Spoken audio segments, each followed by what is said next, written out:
Bonjour à tous, comment allez-vous? Bienvenue dans une nouvelle vidéo. Aujourd'hui on se retrouve pour faire un book haul parce que j'ai craqué mon slip récemment, tout simplement. J'ai acheté plein de livres, notamment des livres d'occasion à Toronto, à Chicago.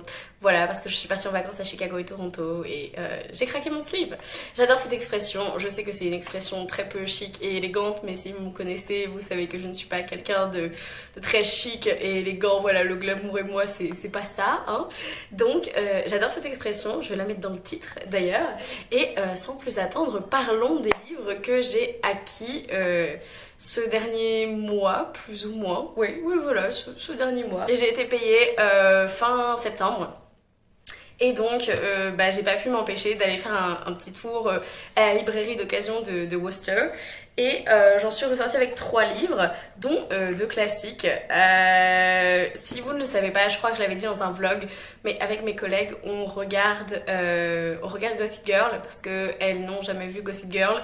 Et donc, pourquoi il y a tellement de bonnes séries à regarder, je suis en train de re-regarder Gossip Girl.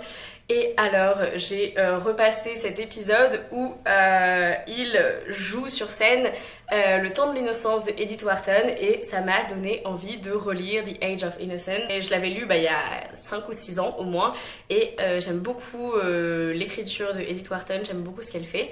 Et c'est l'histoire d'un homme, je ne sais déjà plus comment il s'appelle. Newland Archers, il est engagé, non, il est fiancé à May Wayland, qui est une jeune femme assez conventionnelle, très belle, très douce, tout ce genre de choses, mais il y a une comtesse, la comtesse Olenska, qui arrive, qui est très mystérieuse, etc. Et donc ça va être un peu lui qui est dans cette espèce de triangle amoureux entre convention et peut-être un vrai désir en fait. Et j'avais adoré, donc j'ai très envie de le relire. Et puisque j'étais dans mon délire Edith Wharton, j'ai pris The House of Mirth d'Edith Wharton toujours. Et je ne sais pas vraiment de quoi ça parle. Je sais que Lemon June l'avait extrêmement beaucoup recommandé. Ça ne se dit pas, c'est pas grave, sur sa chaîne à l'époque. Et donc j'ai très envie de le découvrir. Je l'ai ici en anglais, une belle édition en plus. Donc voilà, j'ai craqué et j'espère pouvoir les lire dans pas très longtemps parce que je suis dans mon envie d'Edith Wharton, donc il faut que j'en profite. Et j'ai trouvé un thriller qui avait été recommandé par Kayla de la chaîne Books and Lala, qui est The Perfect Mother de Amy Beloy.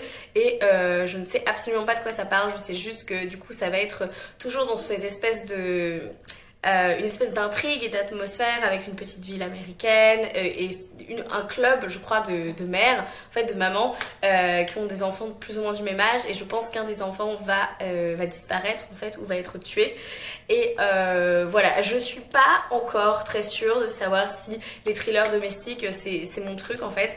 Mais puisque je lis très peu de thrillers, en fait je suis beaucoup les avis des booktubeurs et des booktubeuses.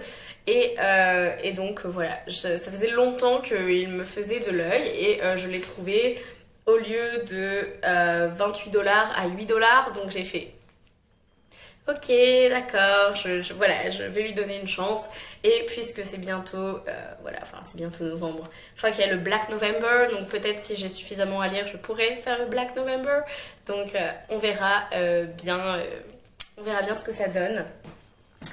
Ensuite, j'ai 2 livres de précommande qui sont arrivés et que je meurs d'envie de lire. Il y en a un des 2 que j'ai lu et lui pas encore, celui que je vous présente. J'avais évidemment précommandé The Testaments de Margaret Atwood et il est tellement énorme, j'en reviens pas.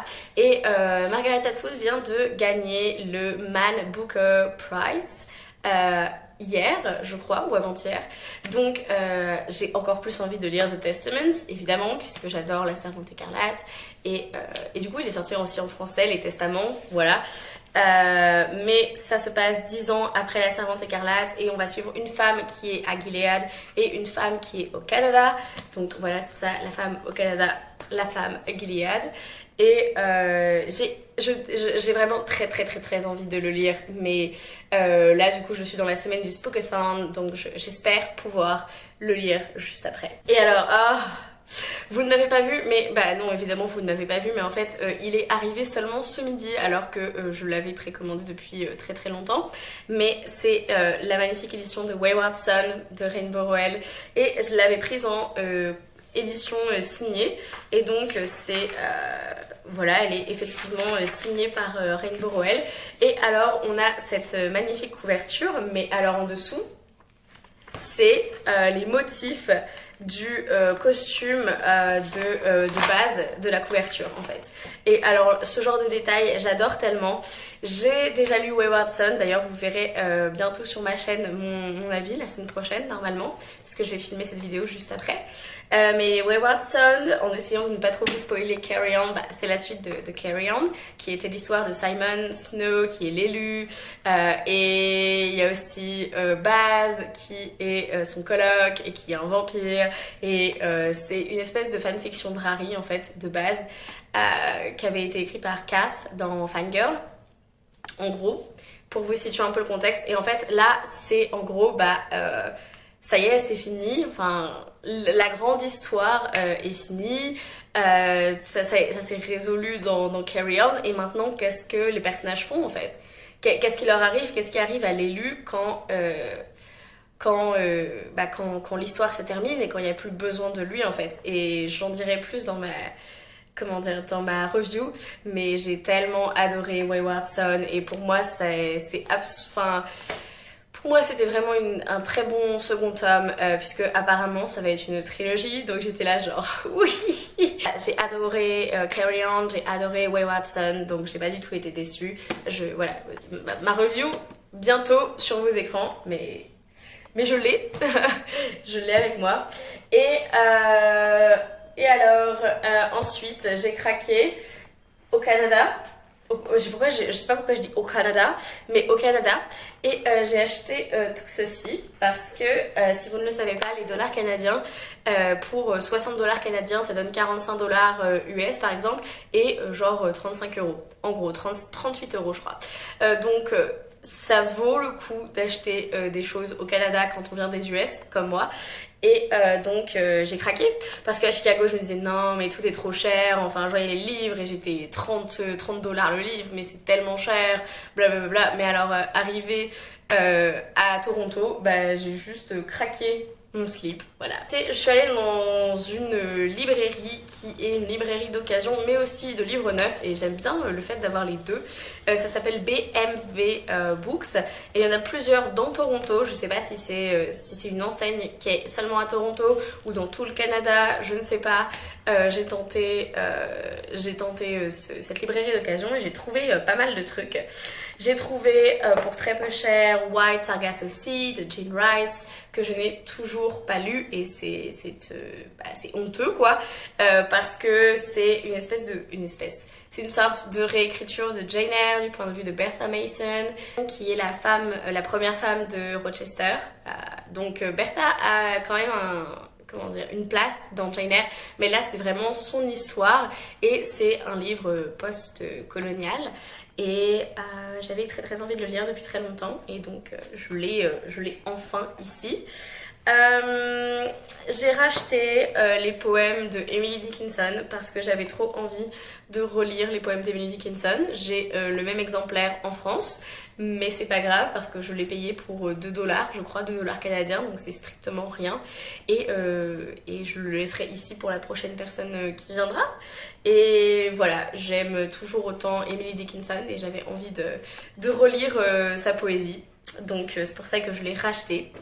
Et dernier achat d'occasion, ça faisait longtemps que j'avais pas lu d'essais féministes et donc j'ai trouvé Can We All Be Feminists, et donc il y a 15 ou un peu plus essais sur des questions du féminisme d'aujourd'hui, du 21e siècle, et bah, j'avais très envie de le prendre, voilà, donc c'est ce que j'ai fait. J'espère le lire aussi dans pas très longtemps.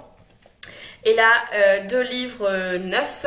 J'ai trouvé We Have Always Lived in the Castle de Shirley Jackson, qui est aussi l'autrice de The Haunting of Hill House, que j'ai en France mais pas ici, donc je me suis dit bon bah pour pour la période, comment dire, d'Halloween, de l'automne, etc., qui fait un peu flipper. J'ai pris celui-ci, qui est en plus assez court, donc je pense pouvoir le lire. Évidemment, j'allais dire, je ne sais absolument pas de quoi ça parle, mais voilà, je fais confiance puisque j'avais beaucoup aimé la série The Haunting of Hill House, même si je sais que c'est pas du tout la même chose que le livre, mais j'ai hâte de lire le livre et j'ai hâte de lire celui-ci, We Have Always Lived in the Castle.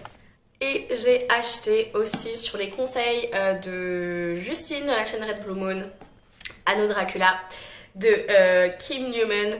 Et Anno Dracula, ça parle de la reine Victoria, si elle s'était remariée avec le comte Dracula, et il va y avoir des intrigues, il y a des histoires de vampires, et c'est à Londres, et il y a du mystère. Donc typiquement, quand Justine en avait parlé l'année dernière sur sa chaîne, je m'étais dit qu'il fallait absolument que je le lise. Je l'ai trouvé dans cette très belle édition, pas très cher, en dollars canadiens, et je me suis dit que c'était l'occasion de le tenter. Et vous aurez remarqué que j'aime beaucoup faire des lectures de saison, et je pense que c'est la saison des vampires un peu. On reste, j'allais dire on reste à Londres, mais non, apparemment pas, puisqu'on va être à New Fiddleham, New England.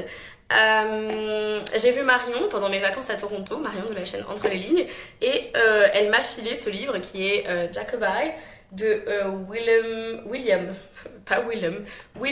Ritter, et je l'ai vu passer sur pas mal de chaînes et de comptes Instagram, notamment la chaîne de Chloé de Quartier du Livre, et du coup Marion m'a dit bah si tu veux je te le passe et j'étais là bah ok d'accord, et donc je pense que c'est une histoire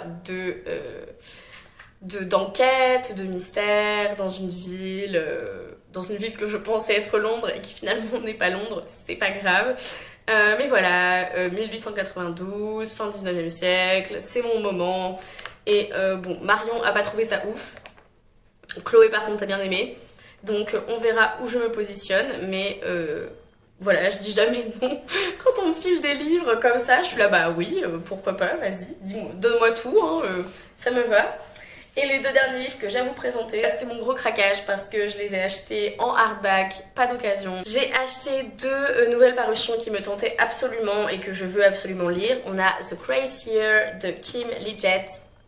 C'est l'histoire de filles qui, au moment de leurs 17 ans, je crois, 16 ou 17 ans, il y a une année qui s'appelle The Grace Year où elles doivent partir, aller en dehors de la civilisation et de la société dans laquelle elles évoluent parce que les hommes commencent à ressentir du désir sexuel pour elles, et donc bien sûr c'est à elles de s'en occuper, et donc elles partent un an en dehors de la société pour perdre cette désirabilité.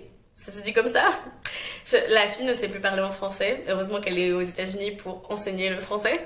Mais voilà, ça m'a énormément fait penser au livre de Louise O'Neill. Ça m'a fait penser à Gather the Daughters de Jenny Mayland.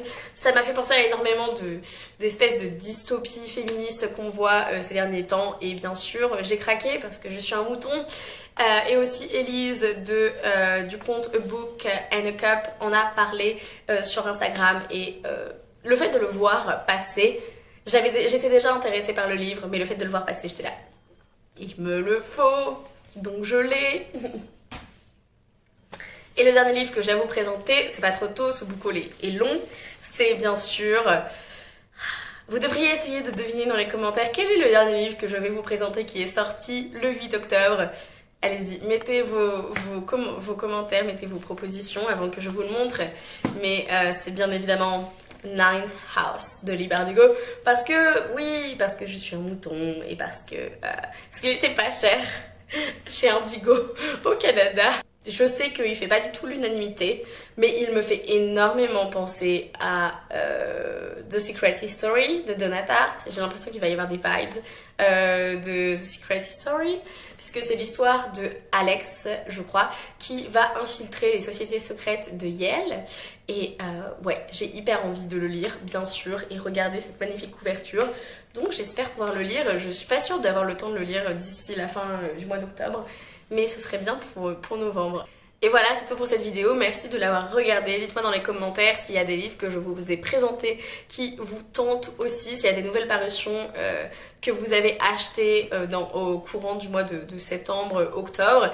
Et aussi, je sais pas quel est le livre que vous avez acheté ces derniers temps qui est le plus excitant pour vous, qui vous a le plus intéressé, que vous mourrez d'envie de lire.